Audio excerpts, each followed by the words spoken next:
Okay, update po tayo ngayon sa bagyong si Pipito. So paparating na po ito sa ating bansa sa Pilipinas. So sa mga taga Masbate dyan, inasahan natin na mararamdaman natin ito sa mayang gabi or bukas ng linggo. Yan, pero mamayang gabi mararamdaman na natin ito pag dumating na ito sa mga dito na part. Yan. So yan, November 16 to AM, nasa 125 ang lakas nito. So mas humina siya ng konti. Kasi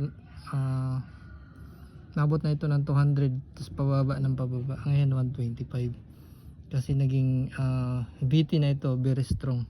At nga naging ST, very strong typhoon.